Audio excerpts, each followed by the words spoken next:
Oh, you're doing like double duty, I forgot, I'm like, sorry. Yeah.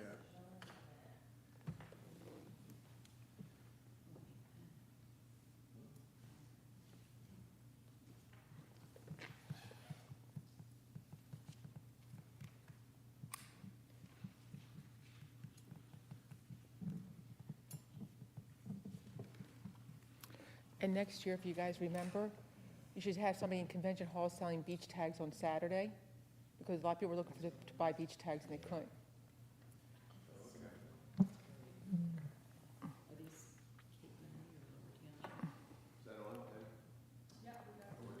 Good to go? Everybody ready? All right, good evening, everybody. We have a special meeting of the City Council of the City of Cape May, New Jersey. We are here in the Cape May City Hall Auditorium. It is Tuesday, December 6, 2022. The time is now 5:32. Please join me for the Pledge of Allegiance. I pledge allegiance to the flag of the United States of America and to the republic for which it stands, one nation, under God, indivisible, with liberty and justice for all. Thank you. Under the Open Public Meetings Law, notice of this meeting was sent to the Cape May County Herald and the Press of Atlantic City, and a copy of the agenda was delivered to each member of City Council and posted on the Cape May City website and Cape May City Hall Bulletin Board. Notice is hereby provided that Cape May City Council meetings are audio recorded and video streamed live. Live video streams are posted to the Cape May City website. The City of Cape May is not responsible if audio recording or live video streaming of a meeting is unavailable. Roll call. Councilmember Baldwin? Here? Councilmember Meyer? Here. Mayor Mullick? Here. Deputy Mayor Sheehan? Here? Councilmember Yeager? Here. City Solicitor Gillen Schwartz? Here. City Manager Bull? Here. Also present, Deputy City Manager Belasco. Okay, we have Resolution 271-12-2022, a resolution providing for a meeting not open to the public in accordance with the provisions of the New Jersey Open Public Meetings Act, NJSA 10:4-12, 2021 audit findings. Do I have a motion? Make a motion? Second. Roll call? Councilmember Baldwin? Yes. Councilmember Meyer? Yes. Deputy Mayor Sheehan? Yes? Councilmember Yeager? Yes. Mayor Mullick? Yes. Okay. Oh, yeah. Oh, do we open up to the public now? I You forget. can. You can, but Anyone wishing to speak? Seeing none, we can close public comment and motion to go into executive session? All right.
Okay,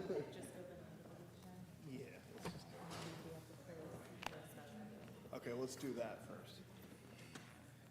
So we'll just close the special meeting, and then I'm just gonna go right to beach tags. Is that all right, everybody?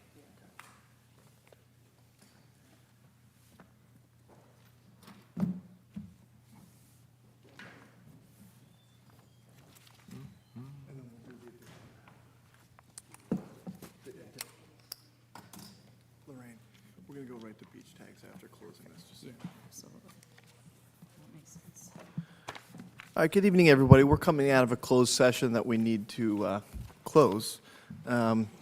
Do we have a motion to close the executive session? So moved. Second. Roll call. Councilmember Baldwin? Yes. Councilmember Meyer? Yes. Deputy Mayor Sheehan? Yes. Councilmember Yeager? Yes. Mayor Mullick? Yes. We just Close the closed meeting. Close the special meeting. No. All right. We're having fun. All right, good evening, everyone. We're going to start with our work session agenda this evening. This is a work session meeting of the City Council of the City of Cape May, New Jersey. We are here in the Cape May City Hall Auditorium. It is Tuesday, December 6th, 2022. The time is now 6:06. Please join me for the Pledge of Allegiance. I Pledge allegiance.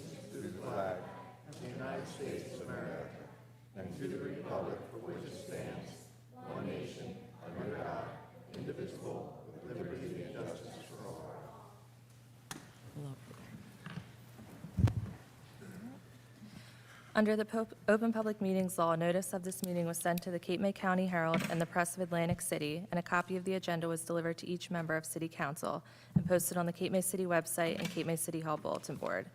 Notice is hereby provided that Cape May City Council meetings are audio recorded and video streamed live.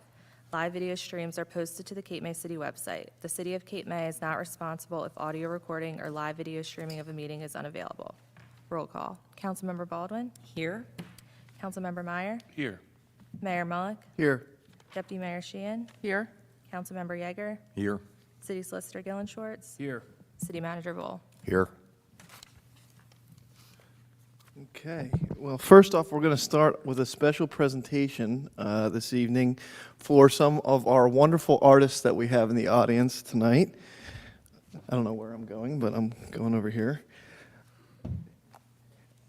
Now, this evening, we have some special guests with us who did some beautiful artwork that will be on all of your beach tags, which I'm sure all of you have already purchased for your stocking stuffers. They make a wonderful gift. And in no order whatsoever, I'm going to start with, first off, this will be on how many beach tags do we sell per year? Well, let's put it this way. We're going to sell over $1 million worth of beach tags with your pictures on them. So that's pretty cool. You know what you guys get? A $25 gift certificate. So, and a nice little and memento. So, actually, do I have the gift certificates over here somewhere? Somewhere. Okay, we'll get to them. They were late. Okay, first off, we have our seasonal beach tag. And this year's winner, and I have to say, is a beautiful representation that maybe will allow Isabella to tell us about. Isabella, would you come on up? They were just late. They were laying here. You must Come on up.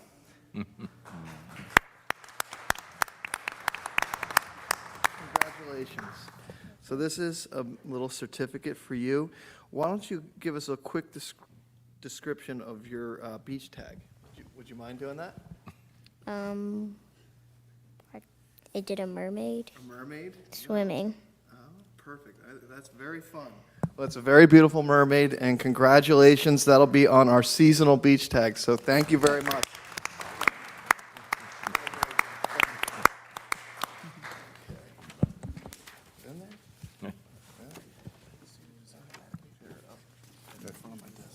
Okay.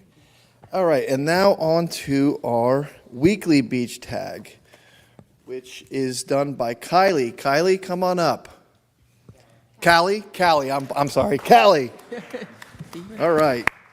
Callie, congratulations. Do you want to describe your beach tag to us? Yes, I drew a seagull eating a French fry for my beach tag. I think that's the Cape May's official bird, is the seagull eating the French fry, so thank you very much for that. You're welcome. It's very beautiful, and thank you. Callie, this is very wonderful. Congratulations, and thank you. Thank you. And here's your gift certificate. There we go. Thank you very much. Okay.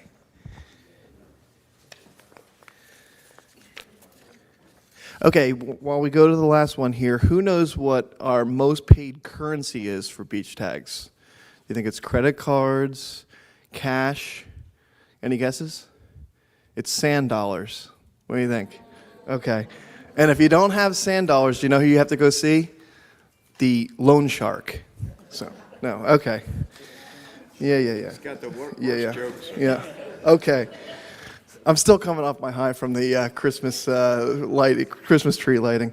Okay, and for our veterans and active duty beach tag, we have Peyton Bryan. Peyton, come on up. Congratulations, very beautiful. Let me give you a certificate. There's your gift certificate, and here is a little certificate for, and thank you in your gesture. Do you want to give us a little description on what you did? I did a flag because my uncle is a veteran, and I was thinking of him while I drew it. Oh, that's beautiful. Very cool. Thank you all very much. I think we have some wonderful artistic ability on our beach tags this season that we can all be really proud of. So thank you all very, very much. And we can move on with the meeting. Now we can excuse you from the meeting, or you can wait and see about everything else. All right, thank you very much.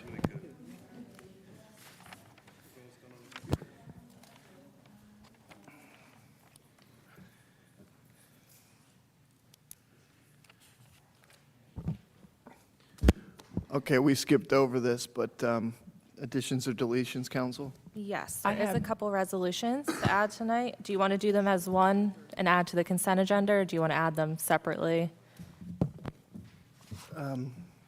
We can do one by one if you want to do that.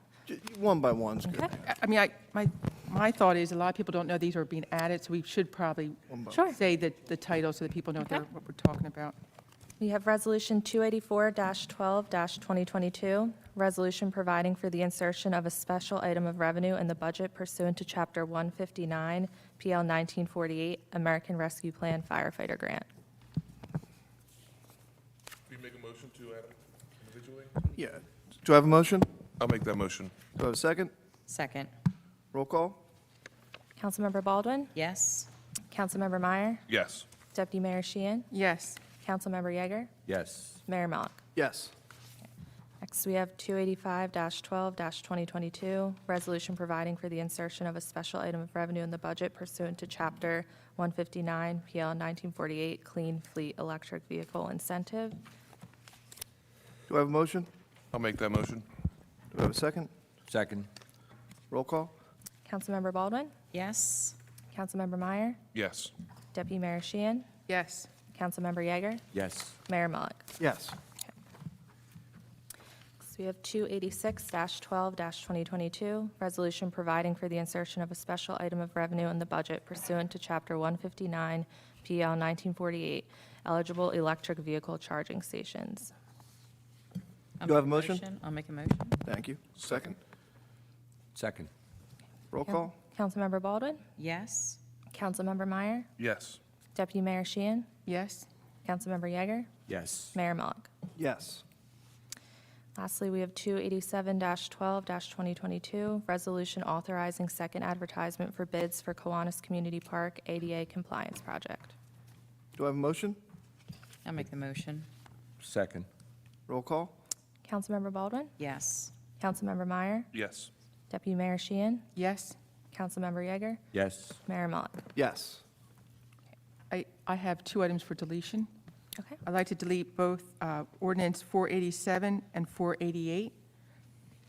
For 487, I wanted to get back with the solicitor because I don't think it should be a manager's responsibility. I think maybe it should be a part of the purchasing guidelines. for Do you software. mean for 487? For 487, yes. Yeah, I don't think we should be putting that on the city manager. I think that should be part of purchasing, that we're not purchasing any software from a foreign country where they would have a backdoor to our utilities. Okay, I'd be happy to talk to you about that, Yeah. Deputy That's- Mayor. And then Are we tabling? I was, do you want to just, well, no, I was going to delete them because it's going to be a new one coming in, yeah. That's fine. Okay. And then 488, I wanted to take it back to the parking committee to review, to make sure that the parking spots were what they were thinking of, and maybe put in a little bit more detail. I also heard from people that they would like to see what the parking committee, the pattern would be for this and the reason behind the need for making valet parking to the right side to allow Jackson Street to have less traffic backup. So I think hopefully at the next meeting, maybe we can give you a quick presentation on why we want to use Jackson Street for the jitneys and the different hubs that we have connecting the different routes for the jitney. So to give a little bit of reasoning behind the reason that we want to have Jackson Street free of stopped vehicles for any length of time to increase the flow of the traffic. Okay. So that's a motion to Delete both. delete. And Do we need we need a motion to delete then, yeah, right? Okay. I'm sorry, go ahead. yeah. And also, pulling 274, 12/2022 for the Municipal Parking Advisory Committee. I did speak to Deputy Mayor. This was one that you had asked me about. As far as the bid, having people on there, they wanted to hold off right now. Oh, So- okay. So You know, did they get my email? Because there's been issues with my emails going in and out. when I received my packet, I contacted them. Okay. And you did send an email saying that they meet twice a month. So they were kind of worried about the commitment at this point, so they wanted to hold off for So now. we're going to pull 274. Correct. Everyone understand what the motion is then? If we all agree, we can vote on this all together, but do we all agree that we want to take all these three off? I'm fine. I'm Okay. fine with it. Yeah. Okay, so motion to delete the two ordinances, 487, 488, and Resolution 274. I'll make that motion? Do I have a second? Second? Roll call? Councilmember Baldwin, Yes? Councilmember Meyer, Yes. Deputy Mayor Sheehan, Yes. Councilmember Yeager, Yes. Mayor Mogg. Yes. Okay, so it looks like we're up to the updates, correct? Correct. So before we go to the updates, a little out of order because of the beach tags, but just want to motion to my right, the visitor that we have up here this evening, of course, is Maureen McDade, who is our council member-elect, and we're happy to have at the table with us this evening. So any questions or comments that you want to make, please let us know. And I think it's good to kind of get a little learning curve, although I know you've been here many, many times, so, but welcome, so, yeah, thank you. And council, thank you for letting Councilwoman-elect Maureen be here this evening, so. With that, City Manager, do you have an update this evening? Yes, good evening, Mayor, Council, ladies and gentlemen. First, let me thank our staff for decorating the Christmas tree and starting to get the presents for the children that they collect. That'll be going out to some of the kids that need it in the community. So Lou and I have been attending a lot of the meetings because this council has been real aggressive getting projects done. So I'll go over them real quick. The Franklin Street School, we met this morning, and that's going well. We're still looking at a year from now that should be completed. The firehouse, as you can see, it's just about wrapped with the plywood. The windows and the siding goes on next, and then it'll be enclosed shortly with the garage doors, and they'll be working on the interior. So unless weather interrupts, we should be right on target to get this firehouse open. We had a seawall meeting. We met with them. Harbor Master, we met with the harbor masters or whatever, dialogue what they could be doing, what they shouldn't be doing, and that was a real good meeting. with those guys. They're happy. The Promenade Sound System, we met with those individuals. I know Councilwoman Baldwin's been working on that project, and that's moving forward. We shored up the post, and there's some of the inquiries they were concerned about, and they should be starting at the end of January, I think, 23rd of January. Like I said, the Franklin Street School, yeah, we met this morning. Jazz Fest, met with Casey and Councilwoman Lorraine Baldwin about entertainment.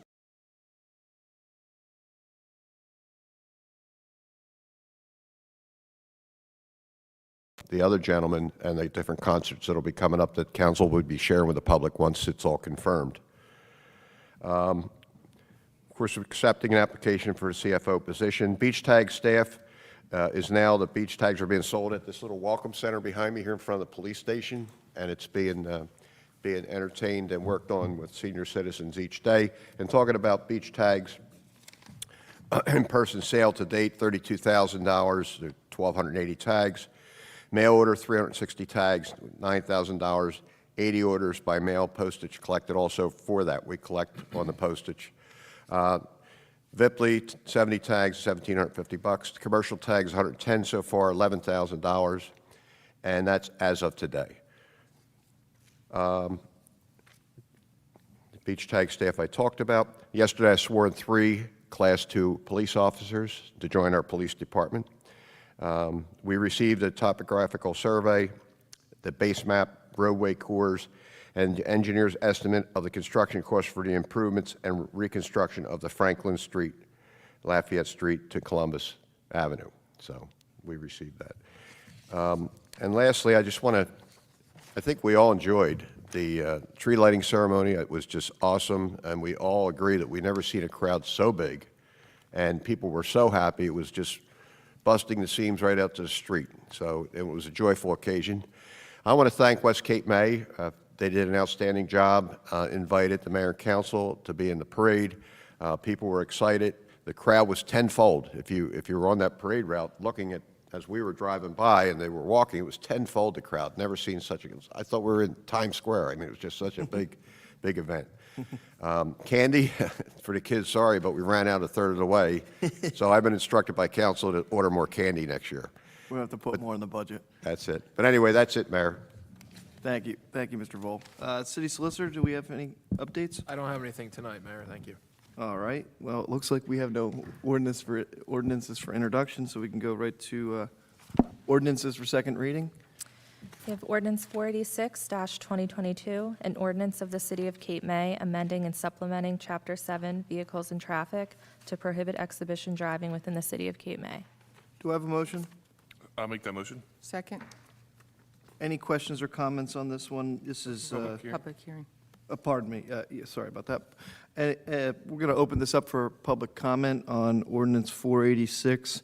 This is the ordinance, frankly, relating to the events that occurred in Wildwood in the exhibition driving. And by the way, this is an ordinance that has been passed by several other municipalities in the county. I don't know if you want to comment on that. But this is open for public comment if anyone would like to. Yeah, I'll just note, the outline is a lot of municipalities have recently adopted an exhibition driving ordinance, Wildwood being one of them, Cape May now doing that as well. This also includes an additional component allowing towing. So that's not in everybody else's ordinance, but that's something that Cape May made a priority, and that was through discussions with our police department to make sure we had a strong ordinance. My compliments to you and all the solicitors throughout the county that worked together on this. I know they worked with all the police chiefs and other elected officials on this ordinance. So, any other? We'll close public comment on that. Any questions or comments from council? Roll call. Councilmember Baldwin? Yes. Councilmember Meyer? Yes. Deputy Mayor Sheehan? Yes. Councilmember Yeager? Yes. Mayor Mullick? Yes. All right, so now we're up to public portion on resolutions only. Those wishing to publicly comment shall come forward, give their name and address, and speak directly into the microphone. Anyone here wishing to comment on the resolutions this evening? Any of the resolutions? Seeing none, we can close public comment. Okay, would council like to remove anything from the consent agenda? I do. 272, 275, 276, 277, 282, and 283. And did we want to add the 4 that you add to the consent agenda, or do that on the regular agenda as well? The 3 were grants. And what was the last one? Does anybody want to remove the 4 resolutions? They were added to the agenda, so I Kiwanis think, Park rebid. Kiwanis Park, then the rebid, 3 bid, and then grants. 3 grants. Anyone want to remove those? No. No, okay. No. Can I also remove 279? All right. Okay, so we have 273-12-2022, resolution for appointment of a member to the Municipal Taxation and Revenue Advisory Committee. 278-12-2022, a resolution authorizing the city to award an emergency contract for well number 8 to AC Schultz for the Water Sewer Department in the amount not to exceed $84,555. 280-12-2022, resolution providing for the insertion of a special item of revenue in the budget pursuant to Chapter 159, PL 1948 FEMA Flood Mitigation Assistance Seawall. 281-12-2022, resolution authorizing extension of professional services agreement for construction oversight of the fire station.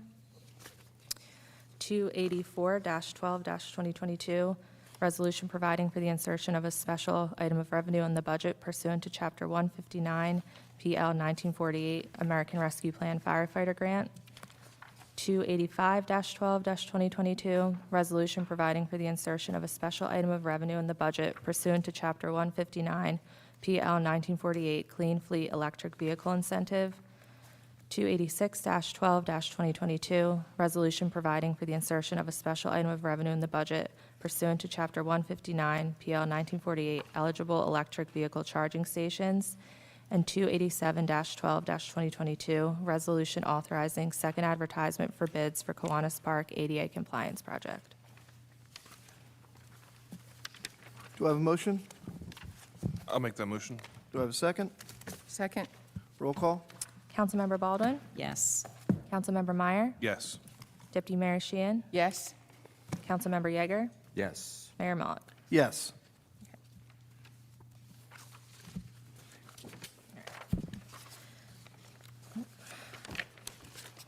So now we have 272-12-2022, resolution authorizing and confirming a lease agreement with the Cape May United Methodist Church.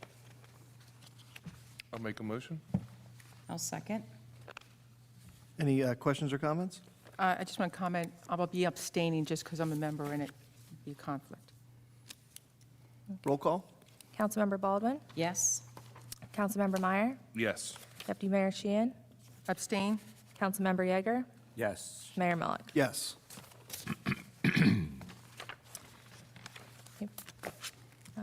275-12-2022, resolution authorizing Jersey Cape Diagnostic Training and Opportunity Centers to sell seasonal beach tags via its website. Do I have a motion? I'll make that motion. Do I have a second? Second. Any questions or comments? I just had some questions on, we were already selling on the internet, correct? Vipley. So I just have a question, how is this one different and how beneficial it is going through them versus the city itself?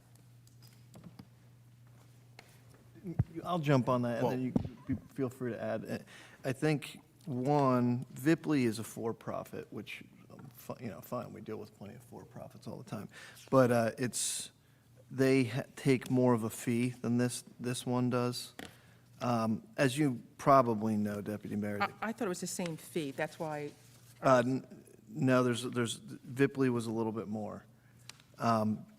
This only takes 2.9% plus 30 cents.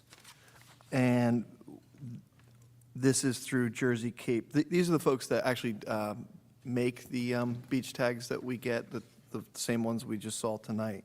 And they work with the developmentally disabled to do so, and they are a 501c nonprofit. But the bigger advantage of this, and certainly up to any discussion, is they they'll put their link on our website so that you click on, purchase a beach tag, it goes to their website, then they will ship out the beach tag right from their facilities. So to be blunt, it takes any of that. Right now, Viply sells it online. All they're really doing is like a pass-through of credit card processing. And then we get notification within our office that, hey, you need to send a beach tag to Mary Smith at 505 Bank Street. And we do that, so we take it to the post office or whatever. This company will manufacture the beach tag, then if any, they'll hold a certain amount, say 10,000, and we all know what that is. There's a report on those beach tags. And then they do the shipping themselves, paid for by the customer. And the fee is covered in here, is exactly what the postage is. They're not looking for like an upcharge on that. Right. I guess my question is 2.9% of the cost of the tag. Is there also additional credit card fee? Because the other was, That is the That is the convenience credit fee. card. that is all together? Yeah, That's 2.9% plus 30 cents. And there's no, so people have to use a credit card then? They can't- Online, Yes, yes. okay. Yes. And there's no mailing in the check to City Hall and then mailing out the beach tags from now on? That decision hasn't been made, I don't think. What was that? Sometimes people send in a check to City Hall and then they mail out the tags. So there's no credit card, it's just all by check. As of You- now, you- that This, hasn't changed. this is just a supplement to our current operations. that's- So anything that we currently offer will remain. This doesn't replace anything. That was my question, I didn't think I was getting at, on what it replaces. Just the credit, it just replaces our current website vendor. So, and just to give you an idea, 2.9% of, is it 25 preseason? Preseason. 25. So that's 72 cents plus 30 cents. I mean, it's basically $1, yeah. For one tag. One tag. Plus shipping. Plus shipping, Yeah. yep, yep. And can I tie into that, Mr. Mayor? As far as the shipping, on here, and I think it might be a procedural thing and not an agreement thing, on here it states that Jersey Cape, at the last paragraph on the first page of that agreement, Jersey Cape will not be responsible for replacing tags in the unlikely event that they are delayed, lost, or stolen in the shipping process. With that being said, maybe just a procedural thing, and I've spoken to Mr. Schwartz, maybe we limit that to maybe 4 beach tags that are, if they're lost or stolen. They have to come in and verify from what we discussed as far as, okay, you sent in your money, it was lost, or, somewhere in the shipping process there was something, but I don't want to see 10 beach tags go out. Right. And something like that. So I think that that's something that the manager's office can take care of as far as procedurally. So first, the city has actually, I think, a very reasonable procedure that compared to other towns, which appear to take a too bad it's lost approach. The city, I think generally, the ones that they send out, if one's lost, the city has that information on who paid for it, what date, we have that information internally. So if somebody really loses a tag, they'll come in and there's an affidavit process and they basically represent that, yes, I paid for it. And we were able to verify that on our end. And we give them a tag. You paid for it, we were paid for it, and we'll provide a tag in that case. I think Councilwoman Baldwin's pointing to the potential for that to get out of hand on an online sales scenario. So one of the ways to monitor and control that is this contract, I already saw a sample spreadsheet of what they send over, and it's very detailed because it's through a Shopify account. People put their first, last name, email, phone number, home address, all that's in a spreadsheet with the date that they ordered it. So within a week, we'll have an idea of where we stand with sales and who bought what. But if there's a concern about people claiming they lost 10 tags, we have the option of saying to them what the allocation is that we want to sell online, and we could probably say to them too, we don't want to sell more than 4 tags to one individual or something like that. That's one way to limit it. I'll point out that I think that's one way to handle it. The case where that's going to pop up is usually rare. Lost tags are a rarity, but that's one way that it could be handled, just to communicate with the vendor what our proposed limitation would be. Or, I mean, or if there's another way that we could send them and have them insured, I don't know. Or you can definitely give people the option to insure their Their shipment. shipping. That's up to them to They pay could the pay a extra little bit more fee. for that. you Yeah, know. and if they don't opt for it, then it is, sorry. It was indicated, yeah, it was indicated to me too, that through the Shopify account that they use to process these, they don't editorialize the information that's put in. So if somebody, if the address is wrong, it's not because Jersey Cape wrote it wrong. They print out automatic labels from the information that the customers provide. So that's why that's, at least that's why they indicated to me they take that approach. But I think we have a way to sort of problem solve that on our end with the information, the affidavit process. And that would be from kind of the manager's office to Jersey Cape. Right, yeah, Okay. because the idea is, once this gets going, they'll be providing weekly or biweekly reports, so that there's a idea that constant communication between supply and demand, so that, you know what's going on with the accounts, what they're selling. It's not in real time like Vipley is, but it's within a week. They're not, they're, again, a nonprofit, so they Sure. have their own limitations. Okay, any other questions on this one? No. Okay. Just a comment, Mayor. I fully support everything you said because we're clearly going to get 100% of our beach tag sales. We're helping special needs people that are going to give them a little more work to do, and just put your heart in the right place. I think we're doing the right thing by the people here and help these young people. So I hope council fully supports that. Great. All right. And just informationally, that is what Jersey Cape does. It's pretty neat organization. All right. Any other questions or comments? Roll call? Councilmember Baldwin? Yes? Councilmember Meyer? Yes. Deputy Mayor Sheehan? Yes? Councilmember Yeager? Yes. Mayor Malik? Yes.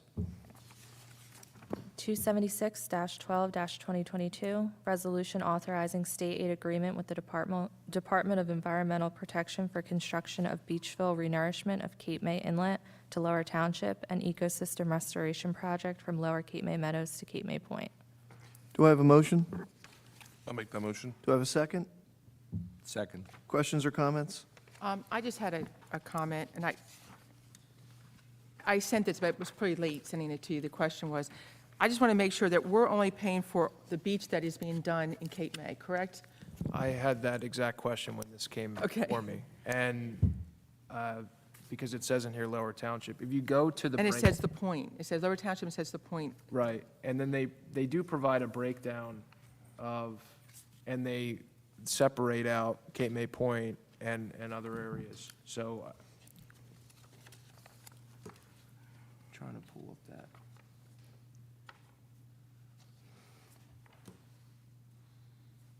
This is within the city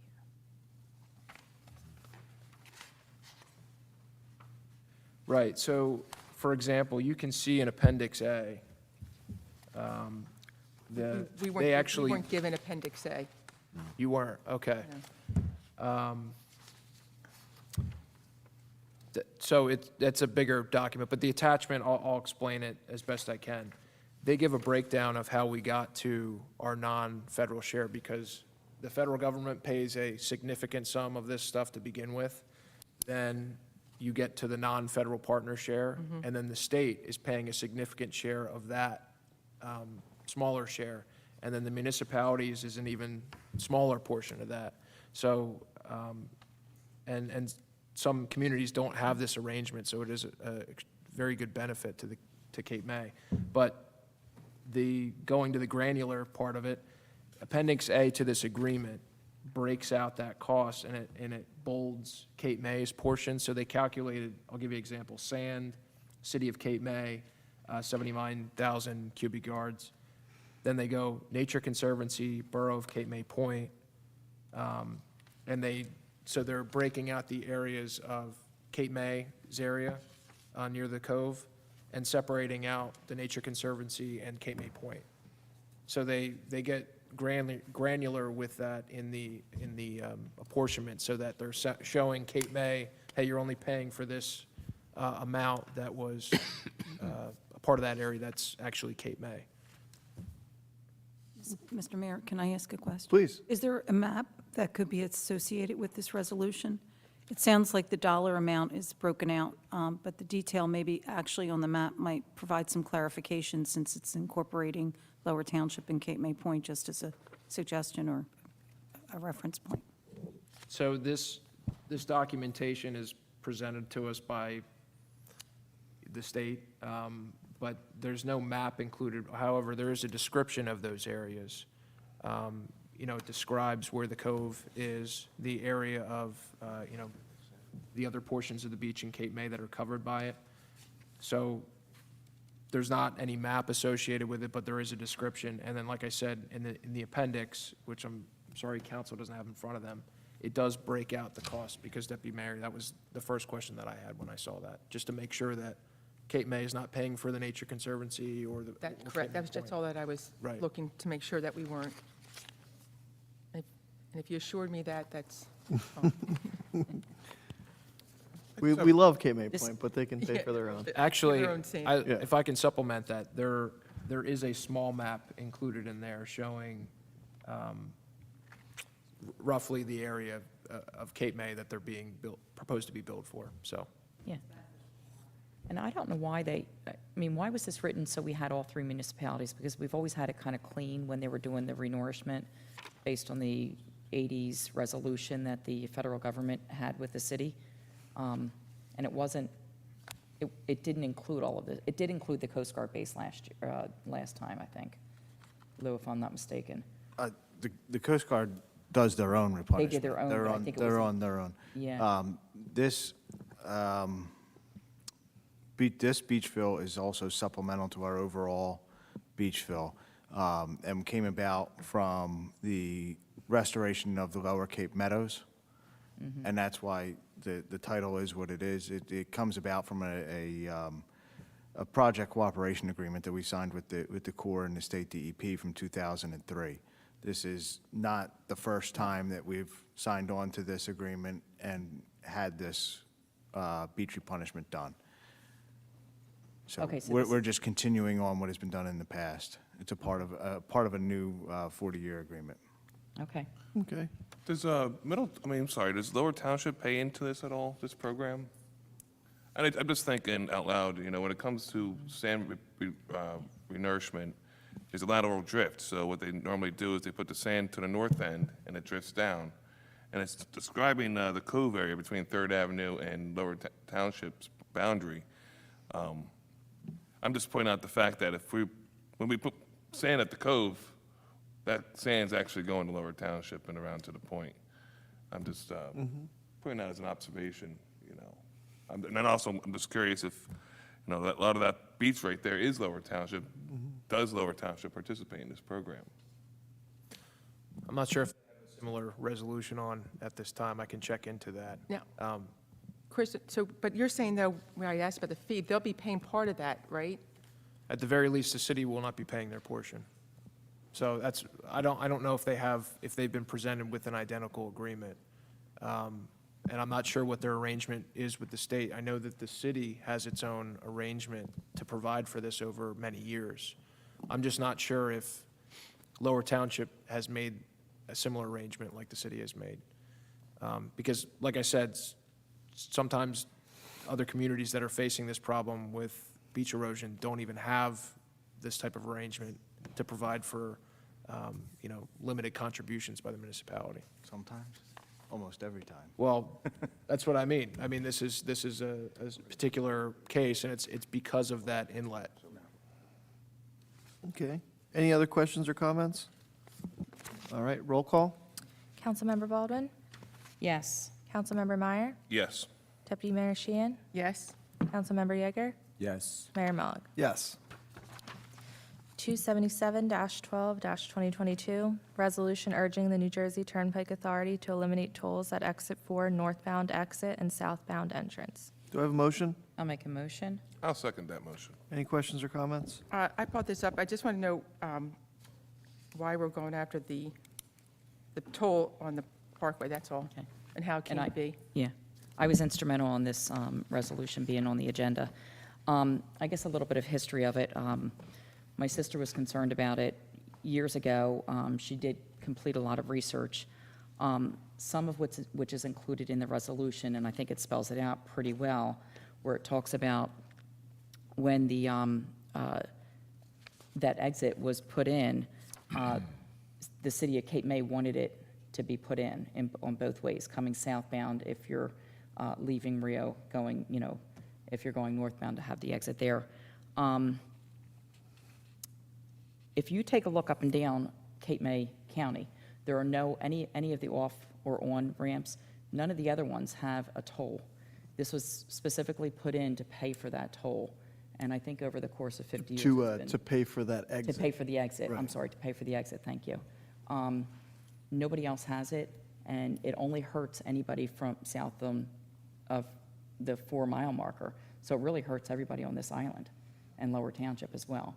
I mean, if we're going north, we're getting off at Rio Grande, we pay a toll. Then we turn around, we come south, we're paying another toll. Right. No other place has that. So really, it's just a petition to the Turnpike to say, hey, you recouped all of your money, and You've paid for this You exit. paid for this exit, and let's not hurt be unfair to the residents of Cape May and Cape Island and Lower Township. Yeah, I just didn't know why we're getting into this with the state, because it really isn't, it's not a toll going into Cape May, right? When you're on Right. the Parkway, you don't pay a toll going into Cape May. But it affects only Cape May residents. Yes, Yeah. Right. it does. But there is an option of going a different route. Yeah, too. going Route 9. I'm so glad this was brought up, Councilmember Baldwin. It was brought to my attention 20 years ago, and maybe Mr. Muller can chime in on this. A lot of my friends, I'd be hanging out with, I went to Wildwood Catholic, never paid that toll. And I'd be like, hey, aren't you afraid of getting a ticket? And they said, these were supposed to be here. They're supposed to have been gone 10 years ago. Now it's, over 10 years ago from now. And I just think it is unfair to the Cape May residents, and it's been a problem for so long. And just because it's forgotten doesn't mean it should be not brought up again. Yeah, we should petition them and say, hey, And you know this is what? the research, and, It affects Lower Township residents too. We should probably It ask for does. their endorsement as well. We should ask Middle Township Mayor and Committee to also pass this, because it is in Middle Township, and everything you said, it's unfair. I mean, I drive home, I definitely don't go off that ramp because we'd be paying a toll every time I want to go home, or vice versa. So I would ask Middle Township to support this, and I hope if any newspapers are writing this, they include that, so Middle Township knows. I'll call over there tomorrow and let them know. okay. Rio Grande traffic is affected by this. Absolutely. And Route 9 traffic is affected by this, because all of us cheap people, who sometimes have the option of going right or left, go right to Route 9 and turn left, and go down to save what? 75 cents? I don't know. Each what it way. is. But I still do it. Well, it includes me, I'm not paying the toll. That's why it's called Shumpike. You're But shunning anyhow. it. Right? Senator Pike? I'll just point out, too, the resolution indicates that it should be sent to Borough of West Cape May, Borough of Cape May saw Point, that. Lower Township as well, because all those residents are impacted as well. Yep. All right. Any other questions or comments? Roll call? Councilmember Baldwin? Yes? Councilmember Meyer? Yes. Deputy Mayor Sheehan? Abstain? Councilmember Yeager? Yes. Mayor Mullet? Yes. We have 279-12-2022, resolution authorizing an agreement between the City of Cape May and Cape May County for a pilot program for mitigation and removal of snow and ice from county roads in the City of Cape May. Do I have a motion? I'll make a motion. Second. City Manager, do you want to give us a little update on this? Yes, matter of fact, I had a conversation with Councilwoman Baldwin this afternoon we're talking about the snow removal, right? Lou and I met with the county administration a couple weeks ago, negotiated an agreement.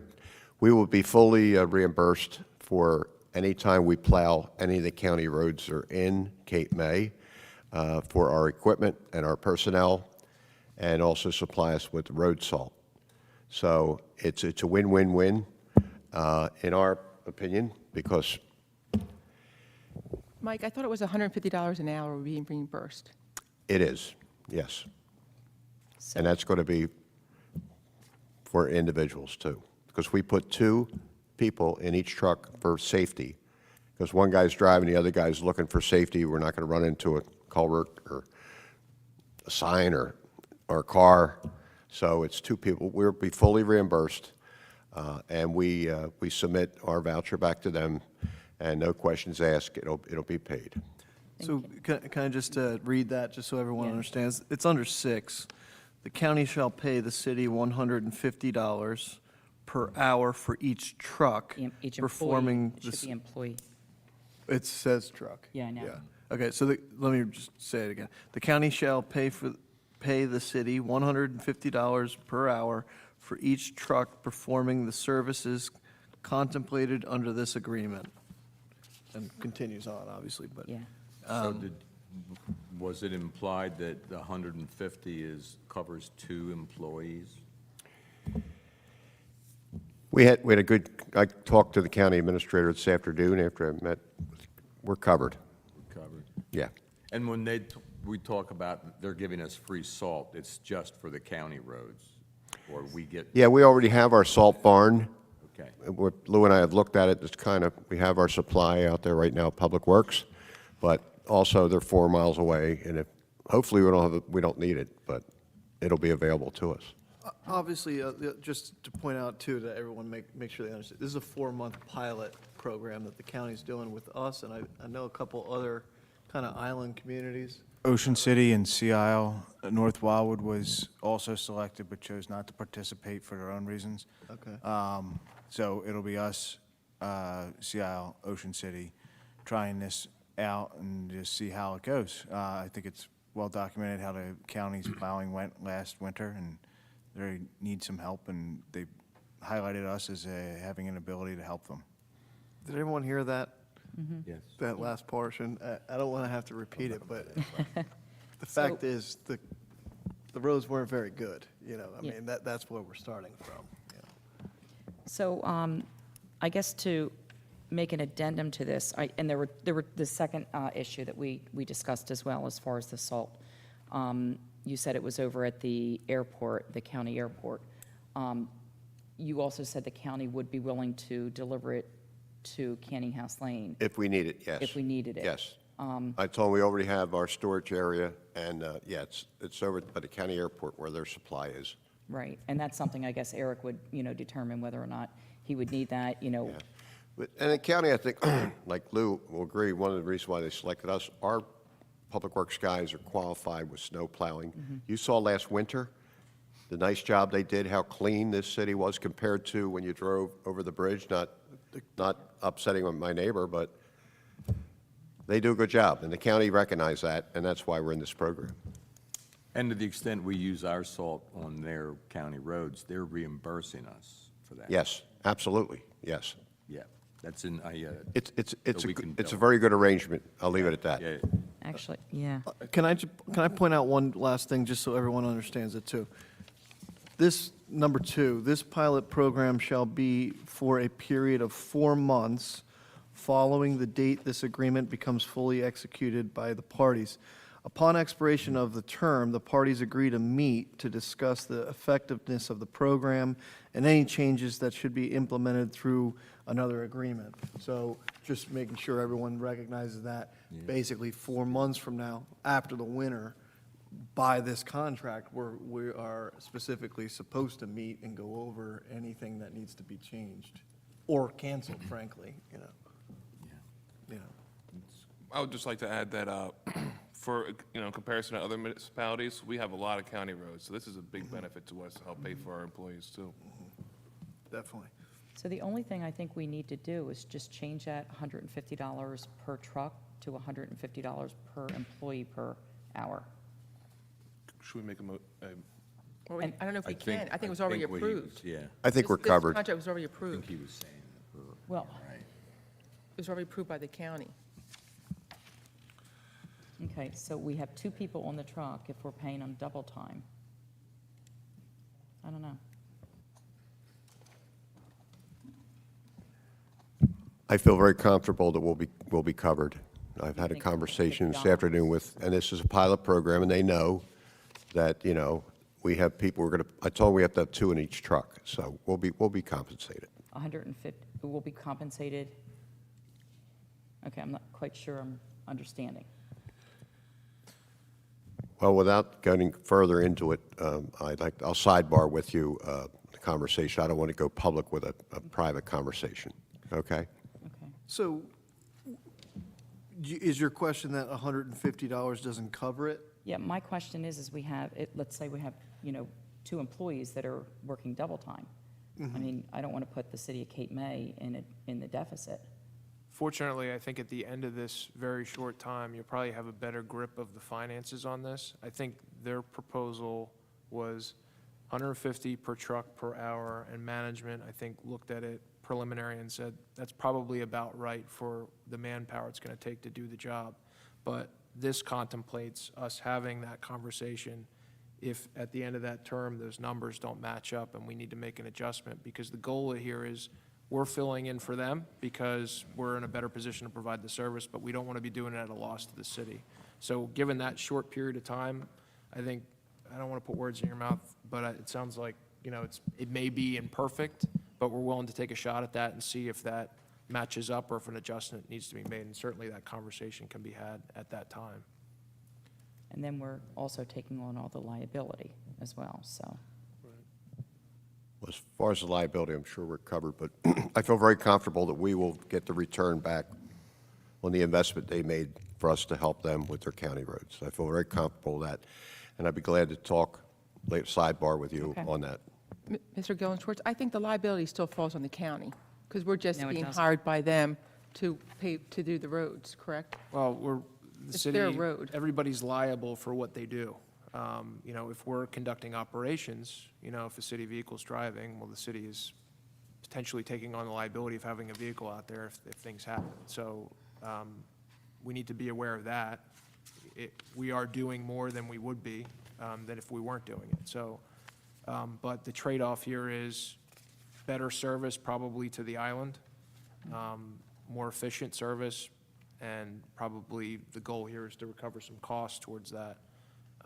But it's not without conditions, right? More work means more responsibility, opportunity for that. But on balance, it's probably, if we're assuming more liability of having an employee out there driving a truck, probably means that we're making those roads generally safer for everybody, right? Dropping salt on it, making sure it's not slippery. We would be doing it anyway. That was the point that I was just going to make, is the reality, which I don't want to get into too much publicly, is our public works are doing a lot of county roads because the county wasn't getting to them. So that's the reality of where we're at. And now that we're assuming a little more work, even though we were doing some of the work, like you just said, Mayor, how many trucks should our residents be expecting to be out at a time? I could only look back last year, the example of how clean this community was. I don't know the total amount of trucks, but most of our trucks are plow-ready, okay? And just to add on to what's all been brought out is, last year, all the roads were cleared in Cape May City, including the county roads. So this is a benefit to our finances by getting money back from the county. We're going to provide the public safety anyway to make sure people coming and going out of Cape May, the roads are clear. This year, the county's going to give us money for helping out. Okay. Any other questions or comments on this one? All right, roll call. Councilmember Baldwin, For a 4-month period, yes. Councilmember Meyer, Yes. Deputy Mayor Sheehan, Yes? Councilmember Yeager, Yes. Mayor Malik. Yes. 282-12-2022, resolution for the payment of bills. Do I have a motion? I'll make that motion. Do I have a second? Second? Questions, comments? I wanted to pull a bill. It's bill number 22-03015. It's for $43,995 for footing for the promenade arches. My reason for pulling it is because, again, This is a project that council never voted on. We don't know how much it's costing, and yet we're receiving bills. And I just want to make one comment for this bill. The bill is at $43,000, again, $995. The governing body of the City of Cape May has a responsibility of determining whether the expenditures of any category will exceed the bid threshold within the fiscal year. This bill, anything that means anything over $44,000. So this bill is at $43,995. So it's right below it, so that it doesn't have to go out to bid. Which, how could something go out to bid when we don't have a project listed that we're doing? On this bill, it's footings for the promenade, and on this bill, I actually find out that we're actually putting in 12 footings, so I guess it's going to be 6 arches. Since no one ever told me this, That's I'm fine. not true. That's not true. No, when We we had a had a present 22-minute down. presentation We here had a that said this. presentation, I asked how much the cost was, and it was told, we don't know the cost. I don't think they ever said that we're going to be putting in 6 arches. They did. Okay, well, my mistake, but we're putting in 6 arches. One of the, if it comes back, it would be over the threshold. Listen, one of the things in here says for this bill is that they will supply labor and material, anchor bolts and templates supplied by others. So the cost of these footings are actually going to be over the threshold. Again, council never voted on this. Where's this money coming from? There is no financial plan for this. It's my understanding that the Fund of Cape May put in $125,000. This is already at, say, $44,000. I know for a fact we already paid a bill to put in the conduit on the boardwalk in preparation for these arches or any other electrical that's going on, which was quite a bit. It was 19,000, and it No, was approved by everyone at It this was table. actually, there was engineering costs on that besides that. The promenade arches, it also says the footings were done by an engineering. We haven't received that bill for engineering costs yet. So, again, the price is going up. Has the HPC even reviewed these arches? Because any Yes. project, they should be done, well, that's nice, because as a council, we never did. We've received multiple presentations on this. number one. Presentation does not mean we accept something. People do presentations all the time. It doesn't mean that we accept it without a vote. A vote has to be taken for council to accept something. Projects are paid, this project could be up to $500,000. Okay. I don't know how much it's going to cost. You're laughing, but what is the cost? I don't know. Council's never been told what the cost is of this project. The Fund of Cape May is supposed to be paying for it. What did they raise, $125,000? They're almost at that price now without even going forward. How's the city getting reimbursed for this price, for this cost? There's no agreement in place that I approved as a council member for payment from the Fund of Cape May. You know, as a council, we are responsible for how we spend money. And as a council, we have to vote on projects. And this is not a little project. We never even heard public comment to know if the citizens are behind this. You know, what are these arches going to be made of in the sense that, how big are they going to be? They're going to be All lit of up. that was detailed in the presentation at Presentation. this table. A presentation is not a blueprint of what the process is going to be. We had a presentation last week on the fact that that the parking committee doesn't want to put the valet on the other side of the street. But We you're- didn't approve that. Deputy Mayor, you're making specific claims that you didn't know what the materials are, you didn't know.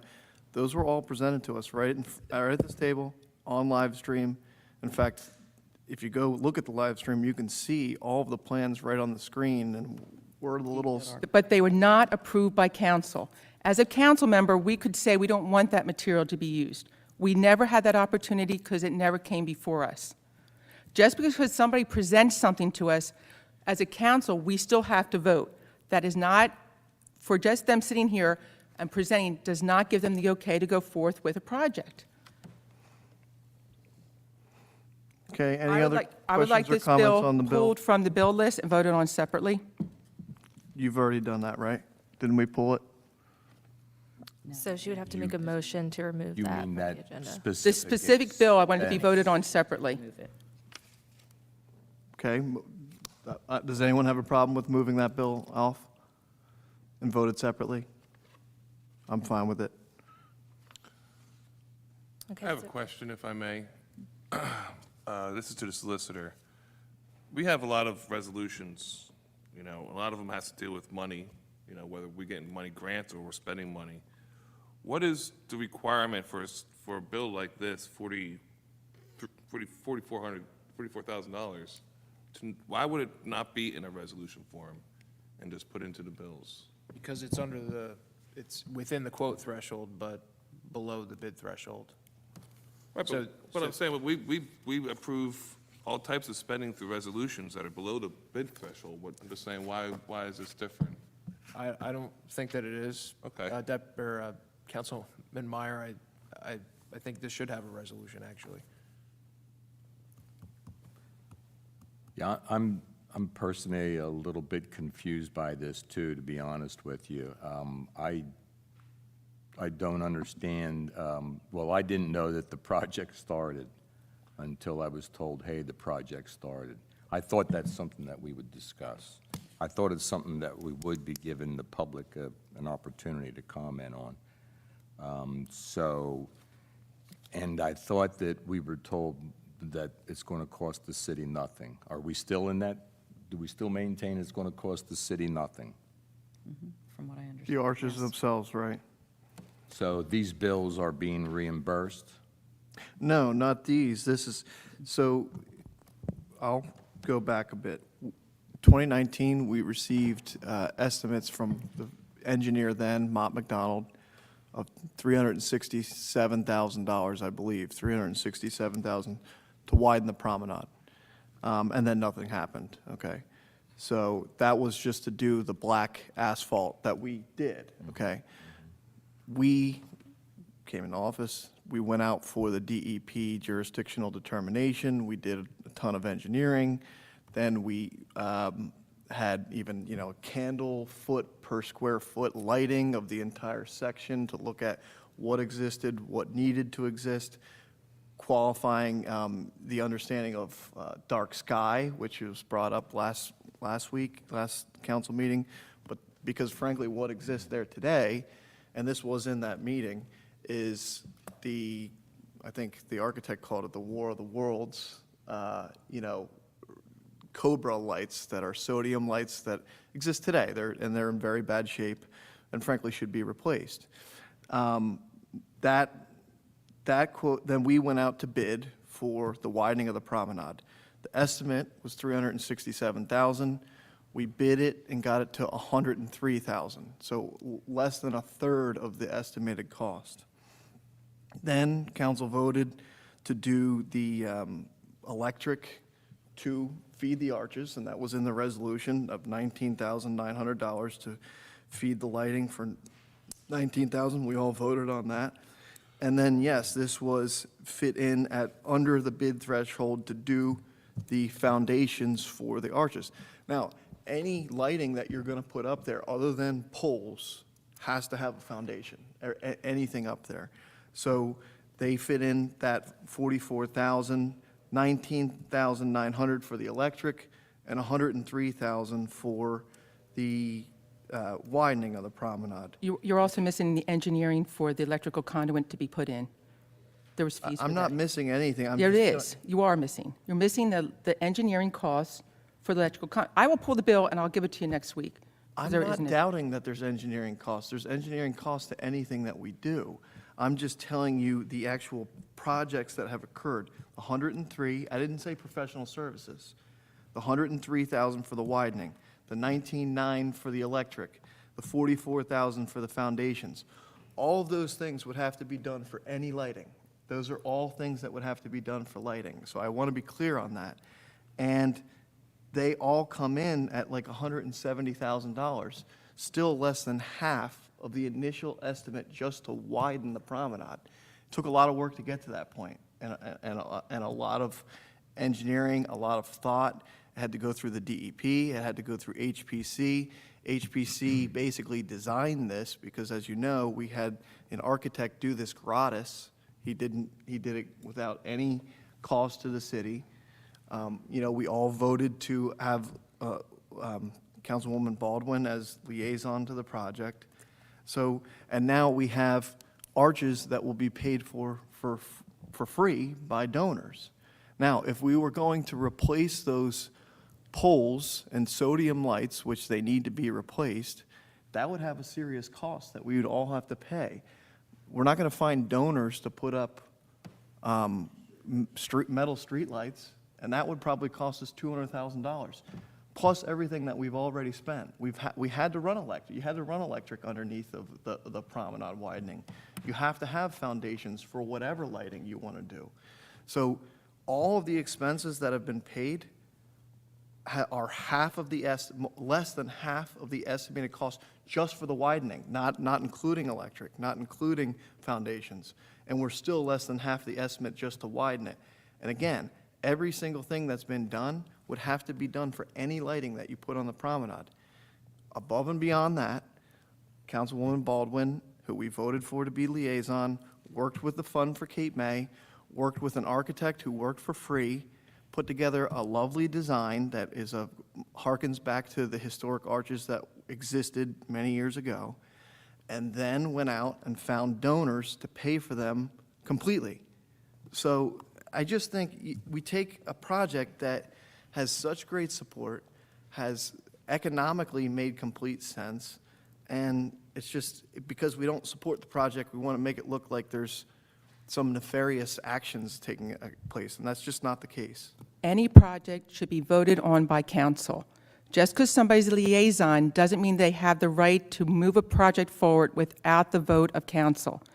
And council never voted. We voted to widen the boardwalk. We never voted to put arches up. All of a sudden, how are we, you can't let people just go haphazardly along and say, oh, don't worry, somebody else is paying for it. We didn't approve it, but that's all right, somebody else is paying for it. That's not how you conduct business. You know what, though? We've had so many of these meetings right here. We've talked about these arches. We've been talking about them for over a year and a half. And to get to this point and then say, oh, you know, I didn't know anything about this. I didn't know there were 6 arches and things like that. I was told at that meeting that we were going to come back with, this was only, I kept saying, it sounds to me like it's already approved. No, Stacy, it's not approved. I said, Facebook's saying it's already approved. No, we're going to come back to council. Council's going to have to vote on this. This is just a presentation. That's all it is a presentation. Now, it's a project without approvals from the council with these bills. You also take a look at when the widening happened. All of that, all the infrastructure, it would be like us doing a road right now. We'd have to replace all of the infrastructure under it anyway. Those are the things that have to be done no matter what. So the foundation, the electrical, all of that has to be done no matter what. May I make a couple comments? Please, Mayor? please. I just want to know that, everybody know that I'm supportive of this, because it is that section of the boardwalk that has been widened is beautiful now. I think it would add to it. But my concern is, I was walking the promenade about a week ago, and I saw that the conduits were put in and had the cones over them and whatnot. And one of our residents was walking down, I said hello, like you would, and they started asking about them, and I felt really dumb because I didn't really know much to say. I said, I think we'll start on these once we get all the materials at once. But I think we need to work on maybe more public information, but not that we haven't had any. I feel like that there should be a little bit more, and there might be an opportunity for us to say this is going to be the cost breakdown of this, or the estimated cost breakdown. I mean, that is a business plan moving forward, and it should be public. And I'd also want to say that this probably should have been in a resolution form, because at least that way, it breaks down all the community support for it, and adds other those niceties that, can get community support for it as well. I think we should move forward and have another public information meeting about this. And that's all I ask. And, you know, whether we vote on this 43,995 today or not, or hold off for a resolution, I can do either or. But let's just meet somewhere in the middle between all of us. Can I offer I'm sorry, go ahead. Yeah, I just wanted to say, I agree with everything that Shane said, and I personally would really like to know what the plan is. I think everything that you've said, Mr. Mayor, sounds good. It's not like the city is investing money that it wouldn't have to invest otherwise. But I would have liked to have understood all this before the project started. I didn't know that it started. I had no idea. And so where are we going from here? I think it'd be a good idea, because I have a lot of people asking me about it, and I go, I don't know. Just And to be clear, though, what has started is foundations and electric. Right. That's it. That is what's required for any lighting that we do. I just want to be clear about that. Well, no, there's and that's 6 footings. understood, but There's footings on both sides of the promenade. So if you're just putting lightings on one side, it'd be just on one side. So we're actually putting in double the amount. I just want to make one point there real quick. The Fund of Cape May helped fund Sailor Soldiers Park, And Rotary, yeah. right? And I just want to say something. If anybody knows how much they contributed and how much it ended up costing the city in the end, there was a lot of overruns, and the price of that park, I think, more than tripled in what it was originally supposed to cost. So what starts out as a project not going to cost the city anything, like Sailor Soldier Park, end up costing the taxpayers quite a bit of money in the end. Mr. Mayor, could I just make a comment? Please, Just- please. I mean, I think it's an observation for this. It seems that there were actually almost 2 separate and parallel projects going on associated with the promenade. And it seems that things have gotten a little bit muddled in the sense that there's not a separation between what you would have intended to do as a city and this project that the Fund for Cape May had come forward with. Some of it is underlying and needed to be done, but I think that's therein lies the confusion, that there were things that the city intended to do with regard to the lighting and were necessary as the foundational piece.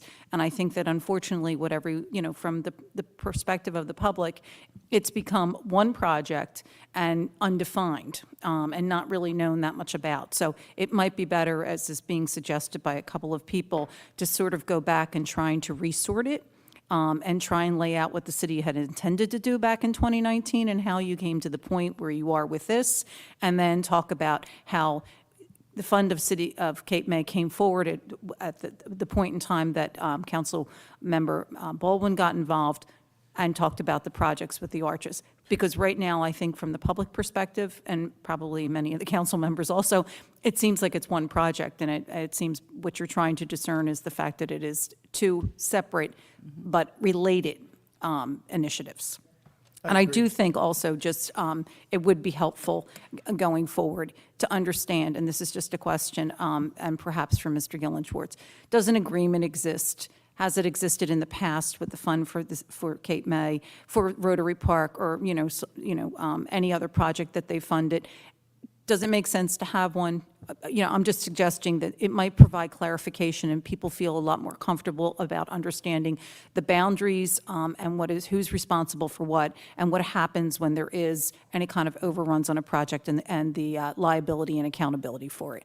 That was Sorry. exactly what I was going to suggest, is this conversation started with, let's remove something with the bill list, which I'll say that I join in that recommendation. Let's come back with a resolution for that payment so that council can consider it, along with,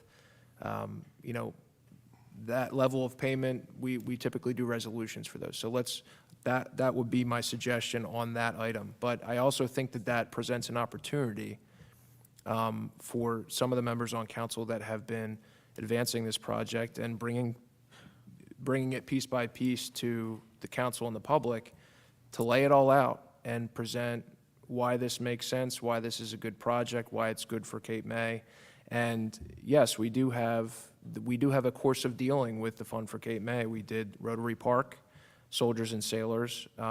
There was an agreement for Rotary Park, and it was not 60 pages. I think we can put this together in a way that makes sense and doesn't expose the city to unlimited liability or anything like that. You know, there's nothing like that in the other agreement. I think if, I think we can turn that around pretty quickly, and I'm happy to work on that with council. So before the ARGIS start, we want to have the agreement in place, which I know you've already even reached out to them to talk about an agreement.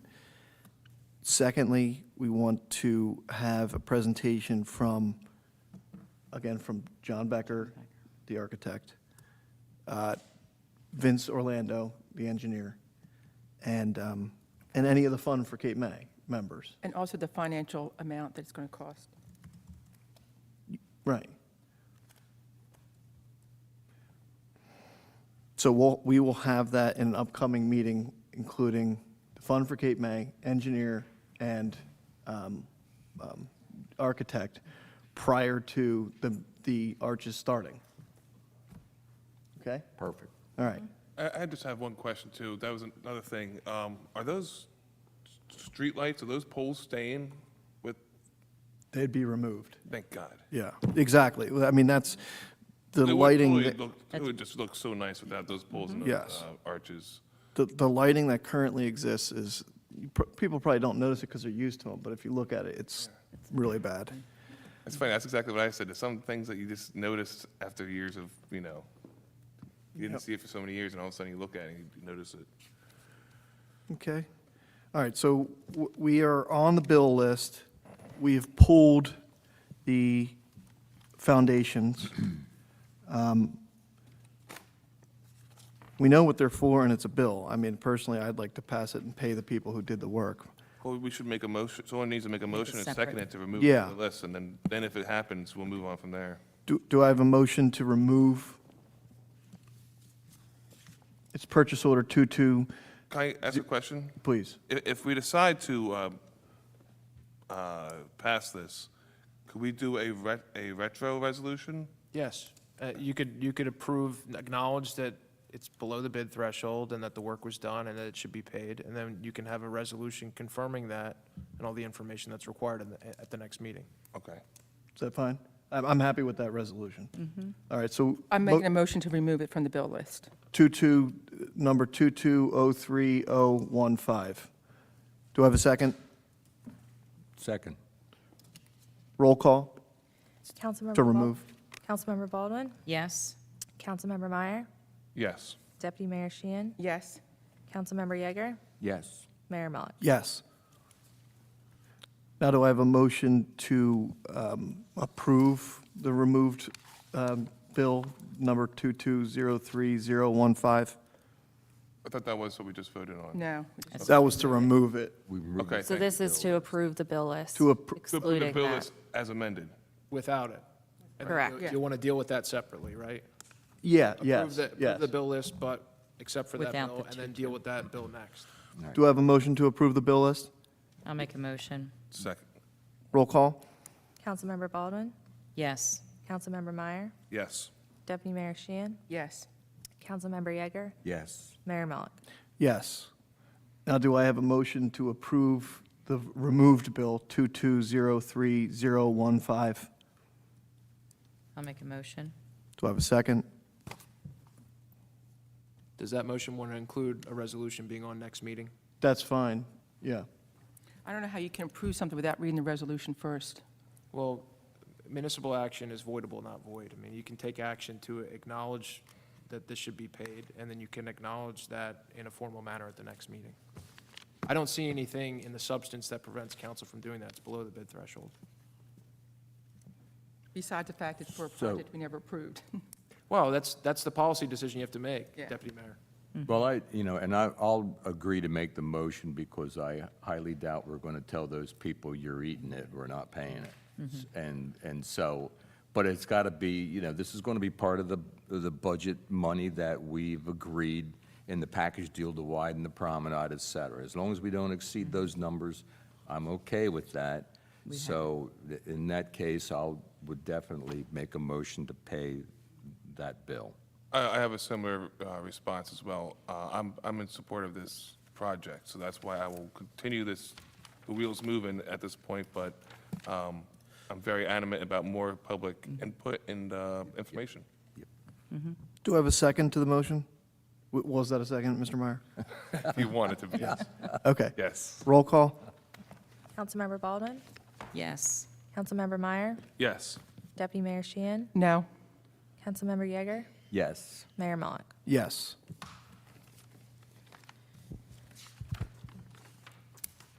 All right, next we have 283-12-2022, resolution authorizing change order to contract for construction of the Cape May City Fire Station. Do I have a motion? So moved. Do I have a second? Second. Questions or comments? I pulled this for a couple comments. I noticed that there's 4 change orders here, totaling $34,000, and one has to do with modifications to a steel beam for the firehouse. To me, that sounds like it's an architectural, and I just wanted to know if you have, you're shaking your head, so do you want to Yeah, comment? I have response to that. I spoke to Robbie Connolly, and we talked about this in detail. There was a concern about the cantilevered steel beam, the way that it was, the way the plates were actually on there, and they had to add additional plates on the base of that steel beam for the deflection of it, but all the calculations were correct. He wasn't concerned as far as structurally, anything like that. It was just really plates to kind of shore it up. That was. So was it something that was ordered wrong, or did it come in different than they expected? Nope. They went back and redid the calculations, and they said everything was absolutely fine. But he needed to stiffen up the angles on one end, but there was nothing wrong with it. Okay, so for $34,000, it just had to add more bolts? Yeah.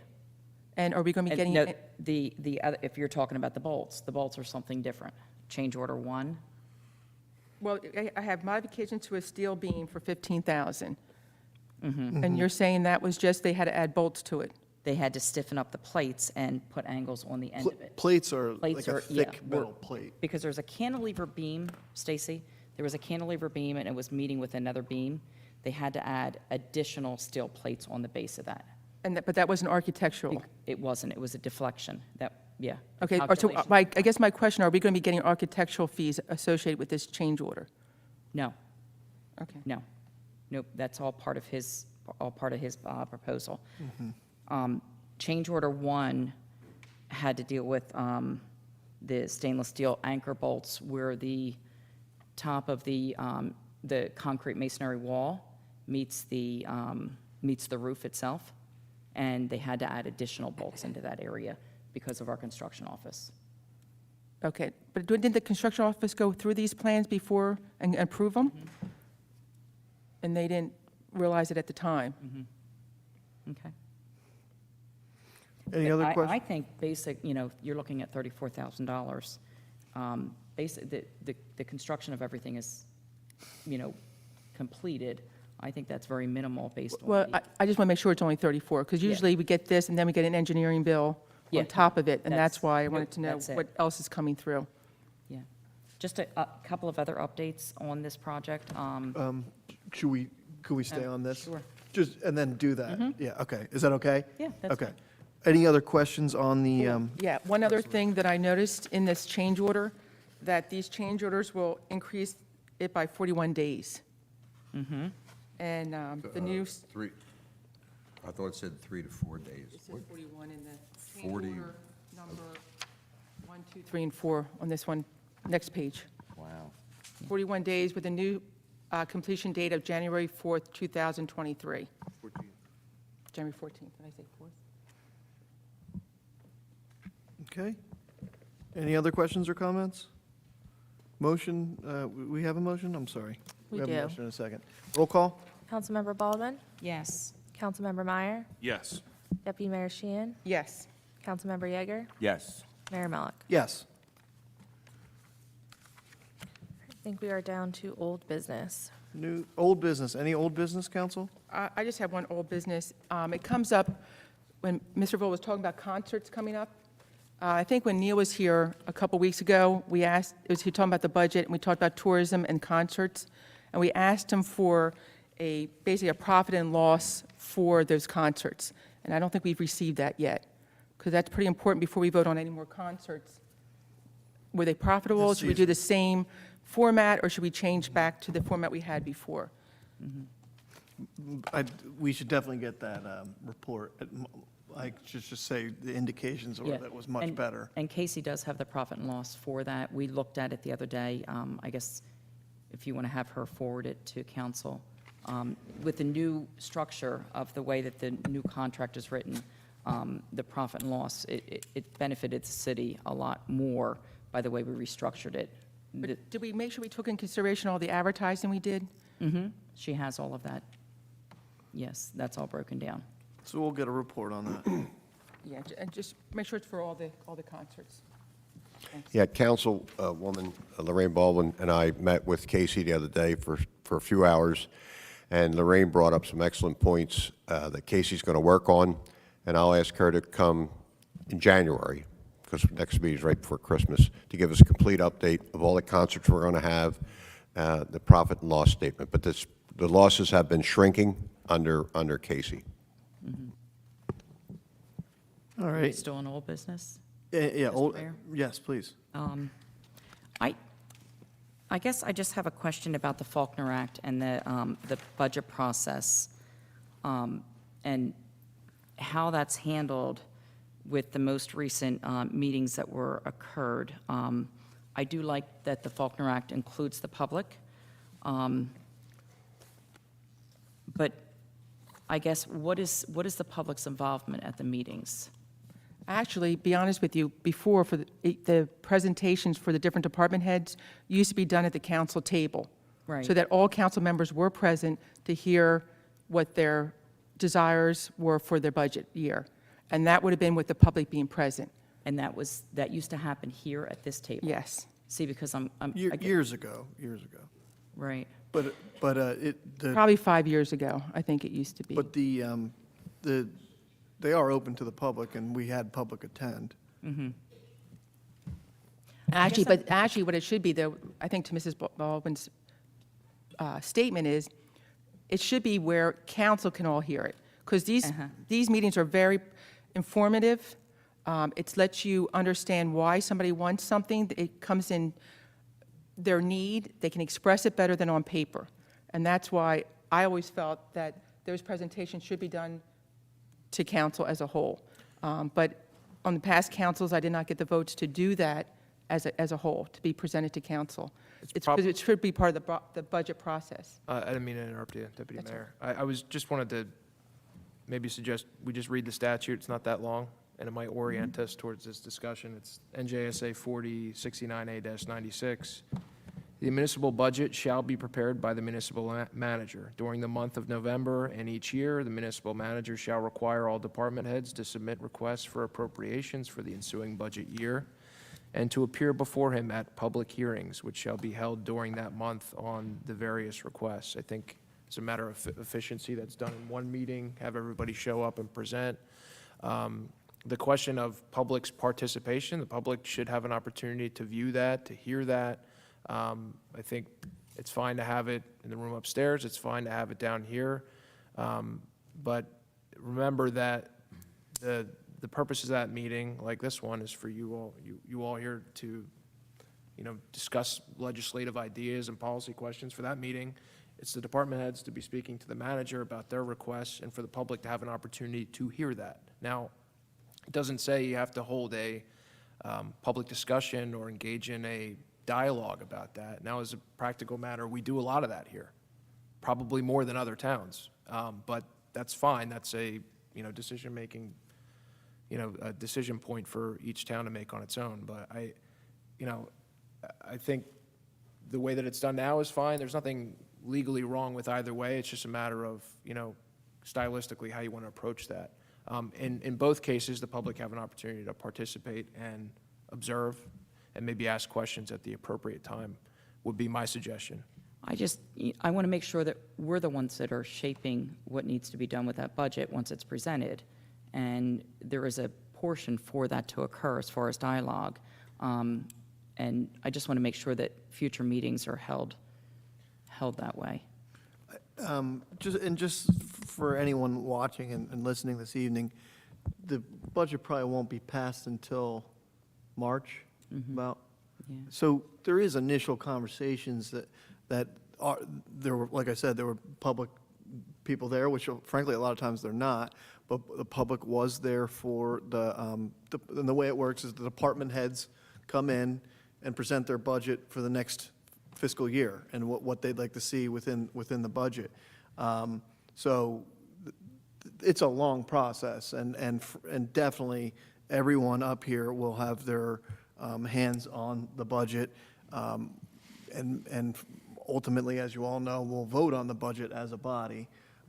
So I just want to just remind people that this is a long process, and of course, the department heads have the responsibility of maintaining their budget throughout the year, where do they stand within their own budget, and then presenting to the city manager what they would like to see in next year's budget. If I just may point out, Mayor, the budgets are given to council in totality. So you see the department's entire request, you see the manager's recommendations. You can change whatever you like within the budget. If, you know, the manager makes a recommendation to cut something and you don't think that's a good idea. And we could also have that if there was a particular instance of something that you had a question on, we could have a department head come answer it. But these hearings are 2 days long.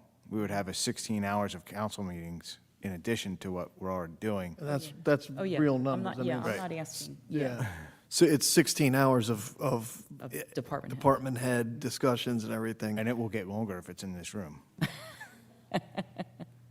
Yeah, so right now, Mayor, we received the request, and we'll digest it. We're going to go over each item they're requesting, then trim it down, like get the kids ask what we want for Christmas. Well, they're going to give us a laundry list. Well, we're going to bring it down to what we can afford and what we really need. Like in Public Works, they ask for a lot of trucks. And I said, I want to inspect each truck. I have a mechanic working on it right now. Can we get another year out of this one? You know, is it in good shape? I'm just not going to go. And as you know, over the last year, I've been taking police cars that I took them out of service, strip them down, and now they're being used for code enforcement and for as pool cars, and we'll continue to do that. I think it's a good way of, you might call it recycling, but not going out buying new vehicles when we really don't need it. So to bring it to an end, we've got all the lists. We're going to go over it. We're going to fine tune it. We're going to cut where we think, I'll use the word fat, before you even see it. And then, Mayor, you'll have a public hearing. The council will have a public hearing on this budget, and that's when it's go over any more questions, or you agree what's been presented, or you want to add, or you want to delete. It's your budget. You know what the money, you're the ones who are going to approve it, and how much money we're going to be able to spend, you know, and everything's going up. So One thing that we will make sure of is that budget presentation occurs well before any legal deadlines, because one thing I never liked, because it happened a few times, was we had the budget hearing at the last minute, and any suggestions that came from the public was basically beyond, some percentage per item? 10%. 10% per item you can't change unless, or else you have to re-advertise the entire thing. And often, not often, but sometimes, we didn't have time to re-advertise. So it was kind of silly to, we want to hear what the public has to say, but don't change it. So we will make sure that this time, when we have that budget hearing, if an audience member would, and frankly, make sure that the budget is available for the audience to see well in advance, has any comment that they'd like to add to the budget, we will have enough adequate time to make any suggested changes, or not, but have the time to do so before legally a deadline comes to fruition. Okay. So that means we can have multiple hearings before we Yeah. get to the end. Yeah. Okay. All right. Any other old business? New business? City solicitor? I don't have anything tonight, Mayor, thank you. City manager? everything's fine, thank you. City clerk? Nothing tonight, Mayor. Okay, council members, actually, if you don't mind, council, I didn't tell you this, Maureen, but do you have anything you'd like to say this evening? Okay, thank you, all right. Not to put you on the hot seat. Councilwoman Baldwin? Yeah, I just have a couple of quick things. I do have to say it's with regret that our CFO, Neil Young, resigned. He's gone to Middle Township. I did really enjoy working with him. And as I was kind of thinking about who he is as a person, I came up with a few adjectives. Definitely professional. He was detail-oriented, very knowledgeable, especially within the city of Cape May, organized. And I think the best thing to really describe Neil is if you all looked at him and just saw a smile. He was enthusiastic. He loves the city of Cape May, and I'm sure it was a hard decision for him. I did speak to him, and he will be missed in this city. And then, I guess, on another note, I really do have to commend all of the city workers that put on this wonderful weekend that we had with the tree lighting and with the parade. I mean, the street sweepers were out there as soon as the parade passed by. They're going to have to start decorating them, I think, because they're almost like part of the parade now. Oh, that's fine. Should be, yeah, so. But Neil's position will be very hard to replace, or him. Thank you, Councilmember Thank you. Baldwin. Councilmember Meyer? I have nothing at this time. Okay. Deputy Mayor? I just have one thing, and I think I said at the beginning of the meeting to Mr. Vole, we should be putting somebody at Convention Hall during the craft show on Saturday and Sunday so people can purchase beach tags. We missed a great opportunity for people to purchase them easily, to go into there and purchase a stocking stuffer. So next year, we got to remember to do that. Yeah, Absolutely. okay. Councilman Yeager? Was that it? I'm sorry. That was it, yeah. Councilman Yeager? So I have a couple of things. First, well, I want to just give an update on the police station task force got together this past week and made some really great progress. We began by reviewing a number of changes that the chief, who's working, and his staff put in a whole lot of time into this and making really good modifications to the interior design. But the whole point of this last meeting was that we sat down with the HPC chair, Warren Copeland, and he and the architect were interacting on the design of the building, which is pretty exciting to see. And the two of them, I think, get along really well, see eye to eye, and had some great ideas together. And one of the more important things, I think, is that we began the discussion, which I know that the Environmental Commission will be very happy about, which is we began the discussion about those things that we can do to the building to make it more green. So including the design, they made architectural design changes to be sure that we can have solar energy on that building, either in the form of shingles or in the form of Panels. on the roof.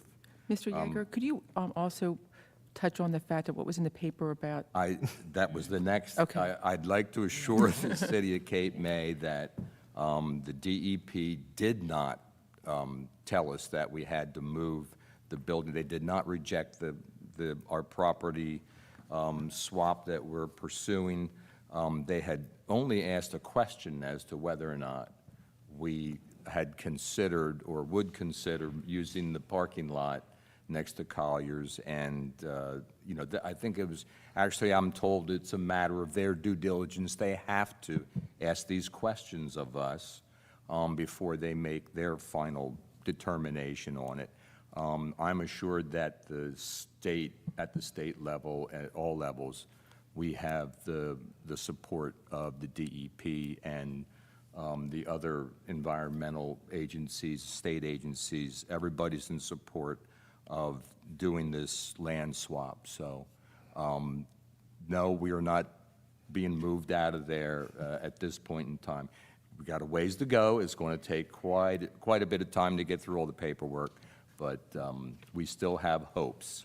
Can I just add something to that, Councilman Yeager? Because I read that article and I'm thinking, and I watched the meeting where you indicated in passing what was going on, and that comment really the alternatives analysis for a land use attorney, that happens in every one of those applications. Right, You have to evaluate the alternatives. Right. And that was part of the scoping hearing, and the city has been well prepared to answer those questions since the dawn of this project. So it's part of the application process, but have to work through that along with the state, just like in any other application. Well, I didn't go back and watch it, but it said, the way it was written, it said that when I was asked if we had any alternative sites, and I said, no.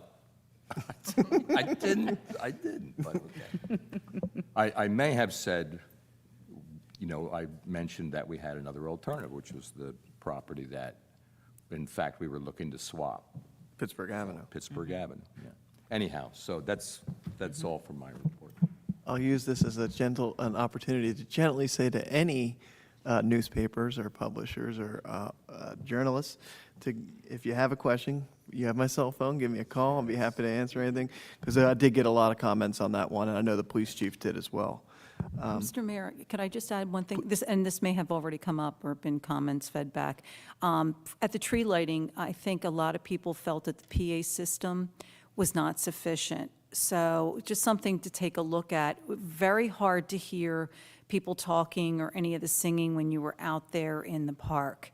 And, with that number of people, a lot of people just started talking, but even with that, I think they were talking because there was not an ability to really hear what was going on. So something just, Mike, to take a look at, Mr. Vole, or, to Agreed. do some sound checks. I If it think really, the, yeah. That's well noted. And also this year, I know you were standing behind, they had the speakers for the people behind the park, the Rotary Park. But we'll pass that on. I mean, we pay the vendor to supply all the amplification for that event, so he's going to have to put bigger speakers. But God only knows, we didn't think we'd have this much of a crowd. By golly, we had a crowd. Mike, they couldn't hear at the fountains. People standing at the fountains couldn't hear. Right. Okay, Just so, just so you have an idea. yeah, well, that's well noted, so we'll pass that on. And even if he has to put speakers out remote in the middle of the crowd for next year. Personally, I thought it was great up there. I'm like, God, this is great. sound. It was very loud up We there. heard everything. Yeah. It was perfect. I just was happy the light switch worked, so. Yeah.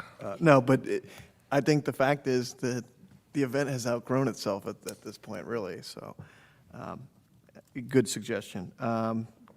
Me, okay, just real quick, on the agenda this evening, we had a $157,000 grant for the electric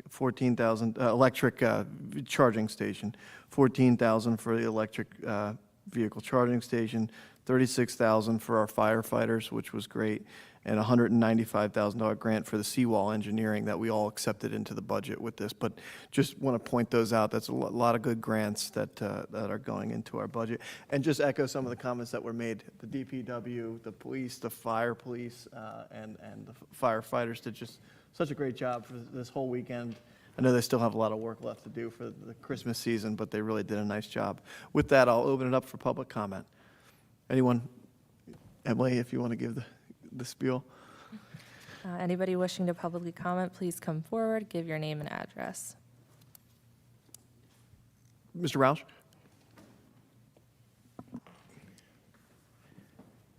It gets a little stiff sitting there for this length of time. I'll try and make it very simple. Jules Roush, 1010 New York Avenue. When I made a copy of tonight's agenda, I saw this Slade construction footing for $43,995, and I was a bit put back because it was my understanding that the Fund for Cape May was going to incur those costs, and I find now that that's not necessarily true, and I guess the question comes up from what I hear this evening. You are expecting that the Fund for Cape May is going to be paying for the arches.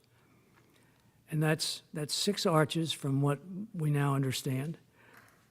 My first question is, what is the estimated cost for those 6 arches? I said, look, I'd be happy to answer some of this, but I'm going to have at the next available meeting that we have for the Fund for Cape May, our engineer, our architect, to attend and answer those. So I'd rather not give you guesses right now or anything like that, but I guarantee you, you'll have an answer to that question. I was only going to ask 2 questions. As all you know, I sent 14 questions to all the members of City Council relative to this project, because I don't know that I've missed a council meeting in a long time, and I frankly don't have any concept at all about this project. So my questions surrounded what this project involves, and I don't believe the public is well informed. And I think it's very important that you do take the step that you've talked about, and that is to make a full, complete explanation to the public. But that was my only question, Mr. Mayor, was to know what kind of money are we really talking about for the construction of the 6 arches? I could give you an answer right now, but I'd rather make it as part of a full presentation. I will say this, they've committed to paying for it in totality, for the arches themselves. And I would hope that the solicitor will protect the city, since they're going to be somebody's going to pay for the construction of the arches on our property. Mr. Roush, that's why I suggested that we put it all in writing. That's also one of the questions, as you well know. Thank you very much. Thank you. I make a recommendation that anybody in part of this project get those questions forwarded to them so we can do our best to answer as many as possible. And also, if it's applicable, to put some of those questions inside the resolution, or at least the answers. I mean, Agreed. Any other public comment? Seeing none? Motion to adjourn? I'll make that motion. Thank you, everybody. Have a nice holiday season. We have another one before Christmas, but thank you very much.